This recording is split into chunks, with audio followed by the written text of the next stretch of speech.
Well, good evening. It's that nutty bloke. It's the 4th of February, which is in bulk. There is going to be a full moon tonight, somewhere near about midnight over at Jodrell Bank, which is where we are going. The Windy TV app that I use for working out cloud cover and the like says that it will be a clear sky, which it isn't at the moment. So the plan is to go over there. It's about an hour and a half. We'll get a little map up for you, trundle over there, and with the joy of the photographer's ephemeris, which tells us where the moon is going to be, Windy TV that tells us, or Windy TY I think it's called, which tells us what the cloud cover is going to be like. And it says from about 11 o'clock onwards, 2300, there will be zero cloud cover for about an hour and a half, 2 hours. That puts me back home at around probably 2 o'clock, 2:30 in the morning. This is the last chance we'll get to do this for a while. Say full moon, it's a weekend. Saturday night, overnight is Sunday. Neither of us got work tomorrow. Let's find out what happens. Given that I already know the full moon is going to be overnight on the 4th, I'm going to use a program or an app called Windy. If we just type in Jodrell Bank here, it'll put that on the map for us. And at the bottom here, we can see what the forecast is for the next few days.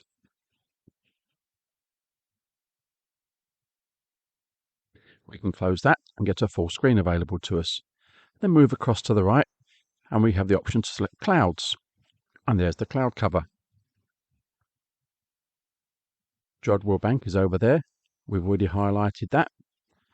So the next thing we want to do is play the time a little bit forwards until the time we expect to be there. And magically you will see that around that time, around midnight, there is 0% cloud cover for a very wide area.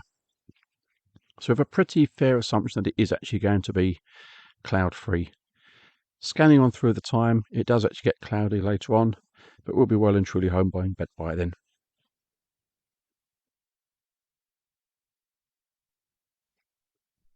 Now we're pretty clear that the sky is going to be empty for us. We need to work out where the moon's going to be.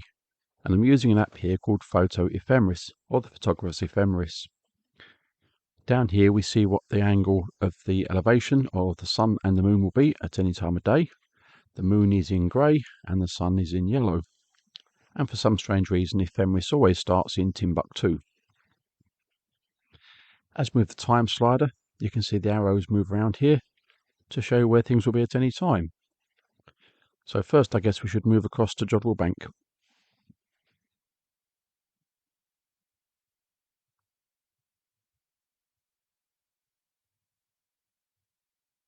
Cool.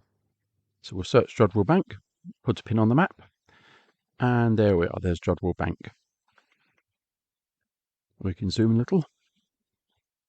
And from looking at maps earlier on, I know that the telescope is down in this little complex over here.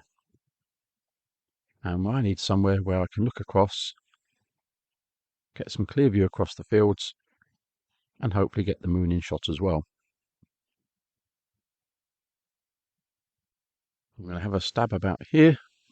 I think it's a fair location to try. And then I can set the time and date.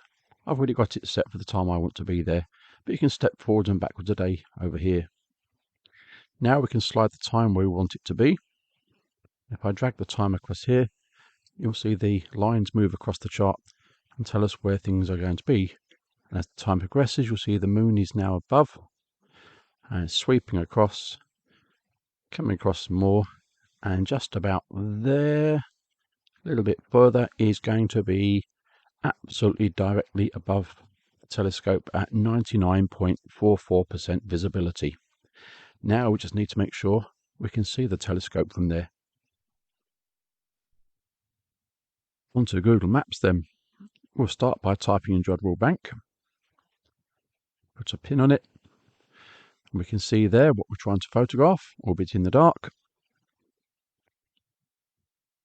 Drop a pin onto Jodrell Bank, or little peg man, whatever you want to call him, and there we are. And that is the entrance that we can see there to the facility, which will of course be closed at the time we're going.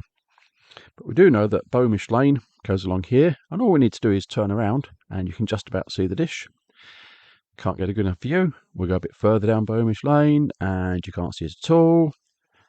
So we'll go a bit further down Bomish Lane and there's some trees in the way. Over the railway line. Big tree in the way. No. Further down. Big tree in the way. Further down some more. Down some more. Bit of a look.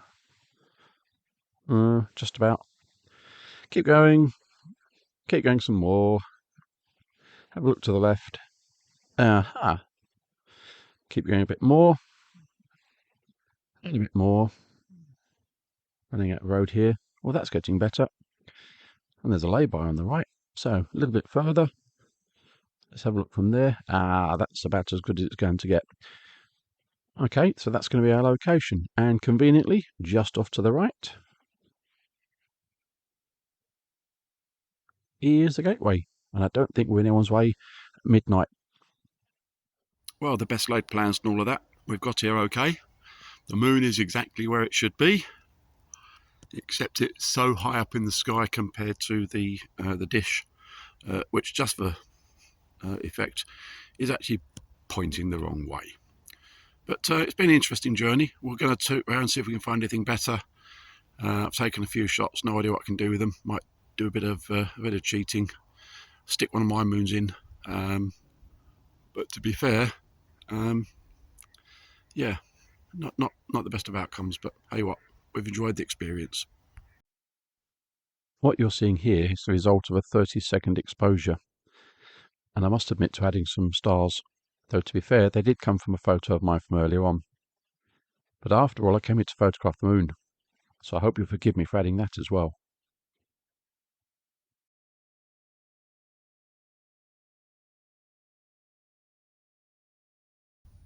Well, all is not lost. I've just found this alternative view. It's off to one side a bit. Can't really get enough light on the dish, to be fair. But you never know. Bit of digital poker, as I call it. I don't think you're actually going to see it if I turn around. It's over there somewhere. Well, I've no idea how this is turning out. I'm looking at the phone camera. I can't see me in this, so maybe you can, but just in the background is a little red dot. That is the navigation light at the end of the dish. I'll tilt the phone down. Yeah, that's me, and I bet you can see absolutely nothing. But we are getting some nice photos of this now, so it's starting to turn into not a bad adventure. Let's see if I can work this out.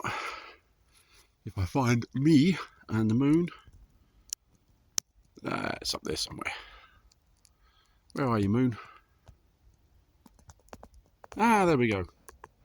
Yeah, so that's what we're trying to work with, and it's not playing the game.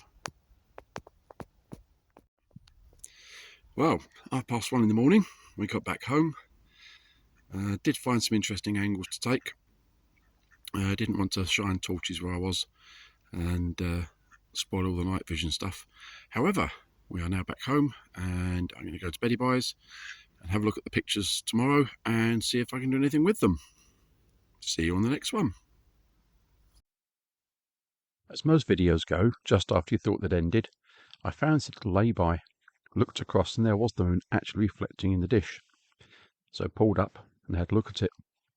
So that's one you can see pretty much straight out of camera. But I'm honest enough to call my work images, and I think out of the entire evening, I like this next one best. So stay safe, and we'll see you on the next adventure.